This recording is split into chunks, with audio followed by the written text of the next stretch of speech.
When Tomorrow Comes, by Tony Gagliardi, Chapter 13. The Stone Sentinels. They quickly set about making camp in the sheltered colonnade. DJ and Sam gathered stones and dry wood for a fire pit, while Marina and Leo spread out their sleeping areas. Eva finished organizing their supplies, then turned her attention to her tablet. The battery died earlier, but the solar pack should give us enough charge to run another analysis overnight. The children stood close to the massive stone blocks that formed the ziggurat's foundation, studying them in quiet awe. "Look at this," Maya said, running her hand along one of the stone blocks. "These stones are huge. How did they even move them?" "What do you think it is for?" Isla asked, gazing upward. "Maybe a temple," Noah suggested, "like the pyramids in Egypt." "Or a watchtower," Luca added. "You could see the whole island from up there." "Look how it's built in steps," Danny observed, "like you're supposed to climb it." As Eva connected her tablet to the solar battery pack, the children gathered around the growing fire. Above them, the ziggurat rose into the misty darkness, its stepped levels disappearing into shadow. Leo settled back against one of the stone columns that supported the shelter overhead, his eyes moving between the children and the darkness beyond their circle of firelight. Eva worked on her tablet. "I'm rerunning the analysis of the water patterns from the stone circle," she explained. "With more processing time, maybe we'll get clearer results." Sam examined the platform they sat on. The scale of this place, how did they quarry stones this size, transport them, lift them into position? "The same way they built everything else on this island," Danny said quietly. "We just don't understand how they did it." "The stonework is incredible," Marina observed. "No mortar, just precision cutting. These blocks fit so perfectly you couldn't slide a knife blade between them." "Makes our modern construction look like child's play," DJ said. Leo pulled out Matteo's map, spreading it carefully on the stone platform between them. "We should look at what else Matteo marked up here." Eva leaned closer, studying the faded markings by firelight. "There's something here, behind the ziggurat, between it and the mountain." "What does it look like?" Marina asked, joining them around the map. Eva squinted at the worn writing. "Stone watch." She tilted her head, tracing the letters with her finger. "No, wait. There are more letters here. Stone watch. Ers. Stone watchers." DJ looked up from tending the fire. "More of what, Eva?" "Stone watchers. 12 of them, arranged in a circle behind the ziggurat." Sam shifted uncomfortably. "You think there are more of them up here? More than just the one we've been seeing?" "What if they're not alone?" DJ added quietly, glancing toward the darkness beyond their fire. Leo studied the map more carefully. Matteo knew they were there. "The question is, are they just statues or something else?" "Could be statues, like Easter Island," Marina suggested, but her voice lacked conviction. "Ancient ceremonial markers." "Too dark and misty to explore tonight," Leo decided, "but we'll find out in the morning."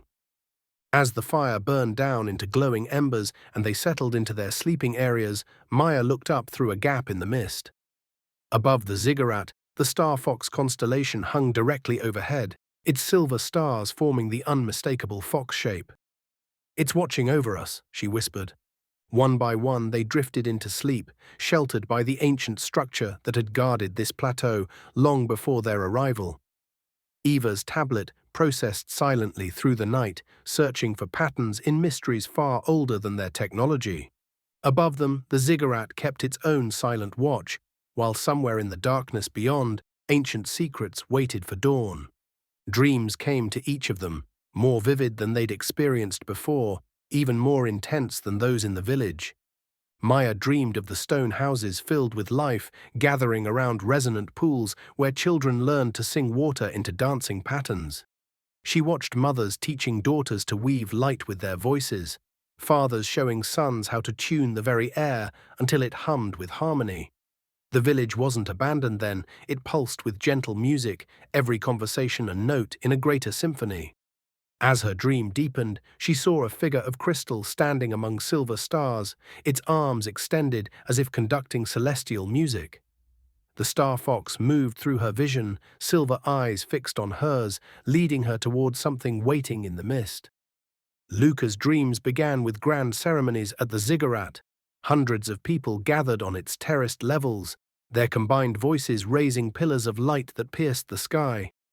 But his visions grew darker, more intense, cities burning under fractured stars, great wings of shadow tearing reality apart, power unleashed without harmony, order imposed through force.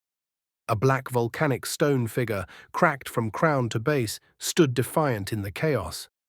The fox appeared to him, its silver form unwavering in the devastation, leading him toward a presence that pulsed with ancient power. Danny moved through moonlit pathways in her dreams, secret routes between the village and ziggurat, where messengers carried harmonious thoughts from one community to the other. But shadows crept into her visions too. Silent watchers in the darkness, broken connections, messages that never reached their destination. A pale marble figure gleamed softly in the mist, its arms open wide to the fractured sky. The fox padded beside her on the dream paths, leading her towards something that watched from the shadows. Noah's dreams were filled with mathematical wonders, spiral patterns that governed both the village's growth and the ziggurat's construction. He watched builders sing stones into perfect alignment, each block finding its place through harmonic calculation. Geometric forms danced in 3 dimensions, showing him how sound became structure and how music became architecture. A compact figure of weathered bronze waited in his visions, its arms curled inward like nautilus whirls. The fox's eyes sparkled with playful intelligence, drawing him toward a guardian that held mathematical secrets. Isla's dreams carried her through currents of pure emotion, joy flowing like rivers between the homes, wonder spiraling up the ziggurat's steps, peace settling over ceremonial gatherings like gentle rain. She felt the island breathing beneath the community, its ancient pulse matching their heartbeats. A lithe figure of sea-green stone danced in her visions, arms lifted as if catching invisible waves. The fox's presence felt like laughter made visible, leading her toward something that danced with tidal rhythms. In the hour before dawn, when dreams are most vivid and the boundary between worlds grows thin, the fox appeared to each of them, not in dreams, but standing at the edge of their camp, silvery and waiting. Maya stirred first. The others followed, drawn by the same gentle pull that had moved through their dreams. Without speaking, without fully waking, they rose and followed the fox into the darkness. The fox led them around the ziggurat's base, away from their sheltered camp toward the mountain. The mist was beginning to clear, revealing the full scope of what lay beyond. Between the ziggurat and the mountain's face, hidden in a natural amphitheater, stood 12 stone figures arranged in a perfect circle. Each figure was unique, some carved from dark stone, others from gleaming crystal, all bearing the mark of ages but still standing upright in silent vigil. At the center of the circle, a raised stone disc stood waiting in the darkness. The children stopped at the circle's edge, suddenly fully awake, hearts racing with recognition. These were the figures from their dreams, the guardians they'd seen in visions of light and shadow. "It's them," Maya whispered, her hand moving instinctively to her pendant. The fox sat at the circle's entrance, watching them with patient eyes, as if it had been waiting for this very moment. Leo woke to silence, the wrong kind of silence. His eyes snapped open, immediately scanning their camp. The children's sleeping areas were empty. "Eva," he said quietly, shaking her awake, "the kids are gone." Within moments, the adults were on their feet, hearts racing. DJ checked the perimeter, while Sam and Marina searched the immediate area around the ziggurat. Leo pulled out Matteo's map, studying it by the dying firelight. "The Stone Watchers," he said, pointing to Matteo's markings. "If they're exploring—" "Behind the ziggurat," Marina said, following his reasoning. "That's where Matteo marked them." They moved quickly through the pre-dawn darkness, following the path that wound around the massive structure. The clearing mist revealed what waited behind the ziggurat. There were the children, standing among the stone watchers in what looked like a ceremonial circle with the raised stone disc at the center. "Thank God," Leo breathed, relief flooding through him. But as the adults got closer, they realized the children weren't simply exploring. Each child was drawn toward a different figure, their treasures glowing softly. Maya felt drawn to one carved from pure crystal quartz. The quartz caught the last glimpses of starlight, the clear stone reflecting pinpoints of light like a map of the night sky. The figure was distinctly female, standing tall with her face upturned and arms extended outward, palms open. The pose reminded Maya of a navigator reading the stars, seeking guidance from the heavens. "It's beautiful," she whispered, taking an unconscious step forward. The figure's surface held a strange translucence, with cloudy depths that seemed to pulse with inner light in her presence. Embedded in its chest was an 8-pointed star, identical to Maya's pendant. As Maya drew closer, the air around it seemed to change, becoming charged and expectant. The massive figure dwarfed her, yet she felt no fear, only a profound sense of recognition. Her pendant began to vibrate against her skin, a subtle, rhythmic pulsing that intensified with each step closer. The star pattern on the stone figure began to shimmer in response, as if awakening after an endless sleep. "It knows I'm here," she said softly, looking back at the others. Maya got closer until she stood directly before the crystal stone watcher. Its surface shimmered in the dim light, fracturing it into countless tiny rainbows that danced across her face. With one hand, Maya pressed her pendant against her own chest. With the other, she reached forward toward the identical star symbol on the stone watcher. The humming intensified into a clear, perfect note that hung in the still pre-dawn air. With a deep breath, she pressed her palm flat against the stone watcher's chest, creating a direct connection between her pendant and the ancient guardian. The world shifted, not around her, but within her. The private universe of her mind expanded beyond its boundaries as understanding flooded through her consciousness.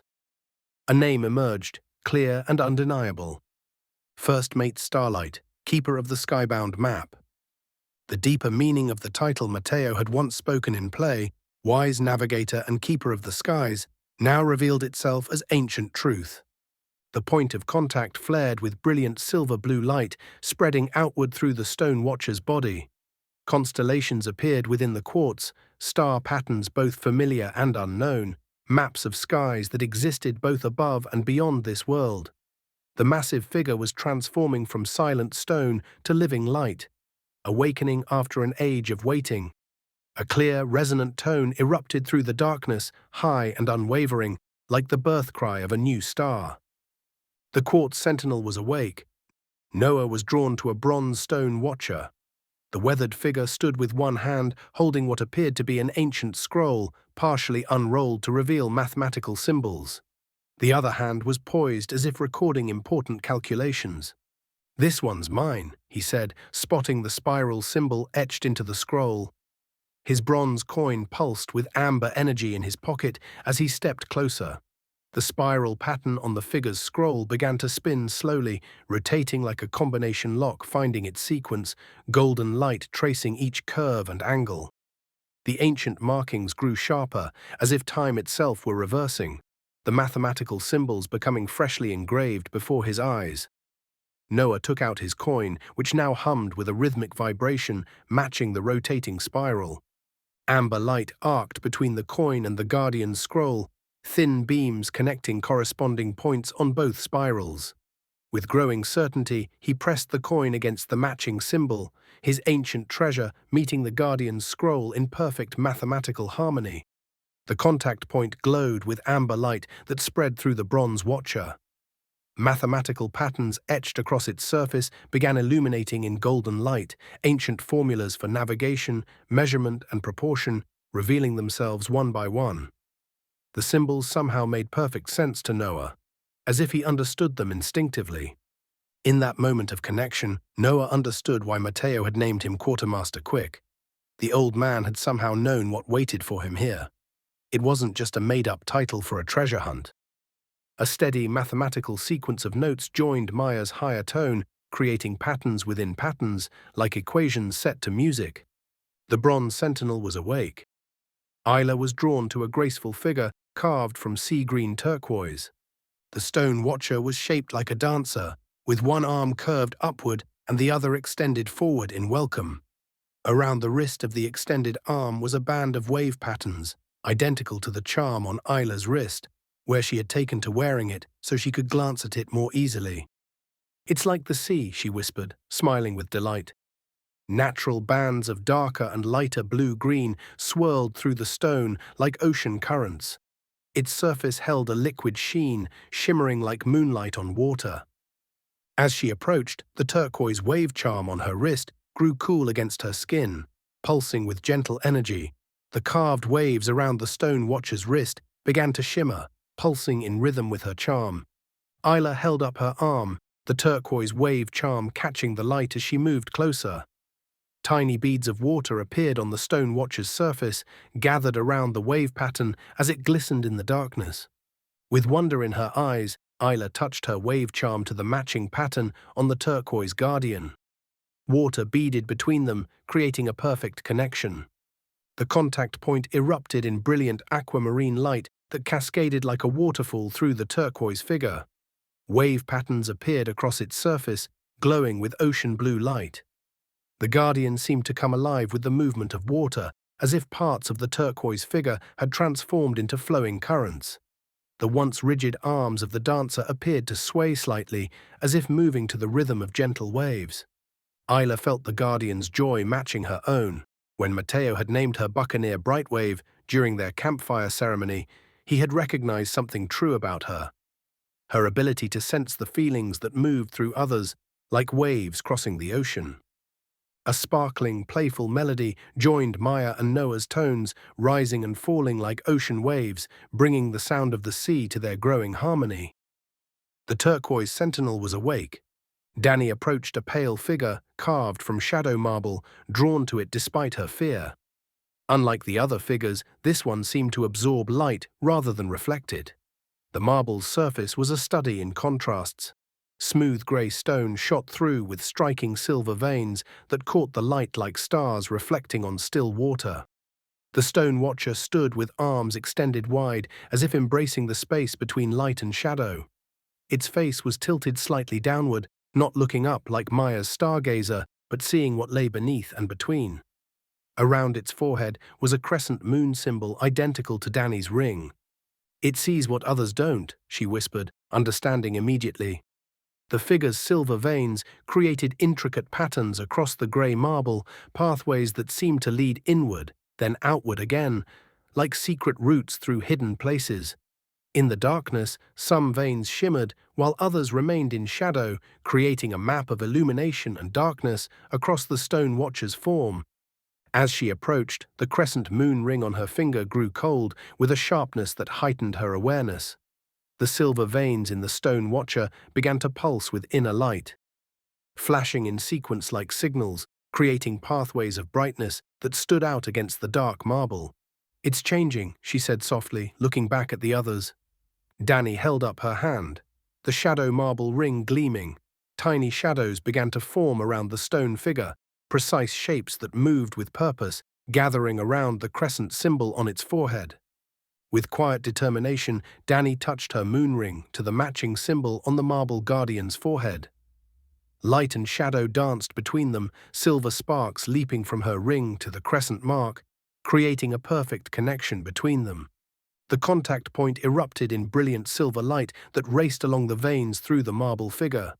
Where darkness had been, sudden flashes of brightness appeared, revealing pathways and doorways hidden in the stone that no one had seen before.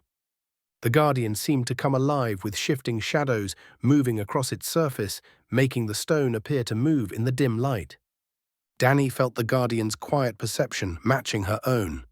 When Matteo had named her Lookout Moon Shadow, Silent Tracker, Seeker of Hidden Paths, she who sees what others miss, he had seen her true nature, her ability to perceive the hidden pathways that connected everything, to walk between the worlds of light and shadow that others couldn't even see.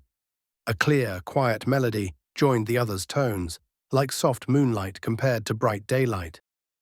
The shadow marble sentinel was awake, adding its mysterious voice to the growing harmony. Near Danny, Luca stood before the obsidian stone watcher, drawn to it but unable to move closer. The black volcanic stone seemed to pulse with darker energy, absorbing the darkness itself rather than reflecting any light. Leo noticed Luca's hesitation. "What is it?" he asked, sensing the fear behind the boy's reluctance. "It feels different," Luca said, his voice tight. like the nightmares. Before Leo could respond, Eva's tablet suddenly chimed, a sharp, insistent beeping that sliced through the tension between them. At the same moment, the stone disc in the center of the circle began to glow, symbols carved into its surface illuminating brightly as if responding to the Sentinels' awakening. The analysis, Eva breathed, staring at her screen. It's complete. The software had corrected its earlier translations, where before it had shown unite a chord and divide a chord, now it clearly displayed unite a chord and divide a chord. Not chords, Eva said, wonder filling her voice, accord, agreement, harmony. She looked back at the glowing stone disc, then back at her tablet. Wait, the patterns are identical. What's carved on this disc matches exactly what the Tonnet's analysis is showing on my screen. Eva moved closer to the disc, holding her tablet beside it for comparison. Look, every symbol, every position. The analysis software mapped the harmonic relationships, and they're carved right here in the stone. These aren't just symbols, she realized. They're letters representing musical notes. Positions on a harmonic grid. She looked at the stone disc with new understanding. This isn't just a disc, it's an altar. A harmonic altar. Eva studied the carved symbols more closely, comparing them to her tablet. The software is showing specific sequences. Unite a chord and divide a chord. Marina moved beside Eva, studying the glowing symbols. Can we activate it? Follow the pattern? Eva held up her tablet for the others to see, matching the screen to the harmonic altar. The Tonnet's grid shows exactly where each note belongs. If we follow the software's mapping, DJ examined the symbols. Maybe we're supposed to follow what the software found. Copy the pattern. You mean place our hands where the symbols show? Sam asked. Leo studied the disc, counting. Unite a chord, that's 11 letters. He looked around at the other adults. 2 hands each. We can do this. He pointed to letters on the disc. DJ, you take U and N. Sam, I and T. Marina, E and A. Eva, C and C. I'll take O and R. But that leaves us one short, Marina pointed out. The final D. Leo frowned, studying the disc again. We need one more. Everyone take your place, Leo said. We'll figure it out. They moved into position around the altar, placing their hands on their assigned symbols. But as Leo stretched to cover his letters, he realized he couldn't reach the final letter. The D. Leo strained, trying to reach the final symbol while keeping his hands firmly on O and R. I can't reach it. We need another hand. He looked around desperately at the others, all locked in their own positions. Just then, the star fox padded calmly from the circle's edge, leapt onto the harmonic altar, and sat precisely on the final symbol, the D. The fox, Leo breathed, wonder filling his voice. It's helping us. Danny's eyes widened as she watched their guide take its spot on the harmonic altar. It wants to help us again. Look, Leo said, turning to Luca. The fox led us here. It's kept us safe, if it trusts this. He paused, his voice gentle but certain. We're all in this together. Luca stood before the black obsidian stone watcher, his thunderbolt pendant clutched in his trembling hand. Unlike the other stone figures, this one radiated power even in stillness. A dark, imposing figure that absorbed even the faint starlight into its glossy surface. The stone watcher stood with one arm raised toward the sky, as if commanding the elements themselves. In its raised hand was a lightning bolt symbol identical to Luca's pendant, too high for him to reach even if he tried. It looks dangerous, he whispered, taking a half step back. The nightmares flashed through his mind, cities burning, structures collapsing, lightning tearing across dark skies, everything falling apart because of power like his. What if just being near it unleashed something terribly destructive? What if he hurt everyone he cared about? What if I break it all again? He whispered to himself. Leo looked up from his position at the harmonic altar, his eyes meeting Luca's with unexpected confidence. You're not breaking anything, Luca, he called, his voice steady and sure. You're completing it. I believe in you. Those last words hung in the air between them, words Leo had never said before, words Luca had never thought he'd hear. Luca looked around the circle, at Maya, Noah, and Isla, with their glowing sentinels, at Danny, whose shadow marble sentinel now pulsed with silver light, at the adults positioned around the harmonic altar, hands placed on ancient symbols, and at the fox, sitting calmly at the center of it all. The response from the black obsidian stone watcher intensified, electric blue sparks of energy growing stronger across its surface, like lightning trapped in midnight sky. The jagged patterns became more pronounced as the stone watcher pulsed with power, resonating with the rhythm of Luca's heartbeat. Luca's thunderbolt pendant grew hot against his palm, sending pulses of energy up his arm, like power connecting with its source and finding its proper channel. "Everyone's waiting for you," Danny said quietly. "We need you to complete the circle." Drawing a deep breath, Luca stepped forward and raised his pendant toward the stone watcher's uplifted hand. Even though the stone guardian's lightning symbol was beyond his reach, he thrust his arm upward, pendant clutched tightly. A jagged arc of electric blue energy leapt between his pendant and the stone watcher's raised hand, bridging the distance. The moment they connected, a deep thunderous boom echoed through the circle. Lightning, electric blue and blinding white, exploded from the stone watcher, racing across the obsidian branching arcs that transformed darkness into brilliant flashes of light.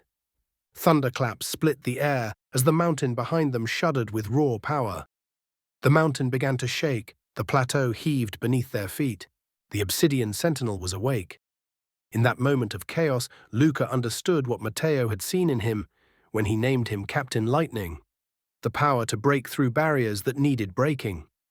As the final sentinel's awakening completed the circle, the harmonic altar flared with power, pulsating energy coursing through the uniter chord symbols. With a deep, resonant exhale that seemed to come from the island itself, the mountain wall split open. Massive stone slabs pulled aside with deep rumbling, revealing a vast archway carved with glyphs that blazed like living constellations. And there, framed in the entrance between them and the mountain's opened heart, stood the Watcher. The hooded figure they had glimpsed in shadows throughout their journey now stood before them in full presence. The Watcher slowly raised his head, his eyes visible at last through his shadowed hood, steady and ancient as the stars themselves, clear and watching.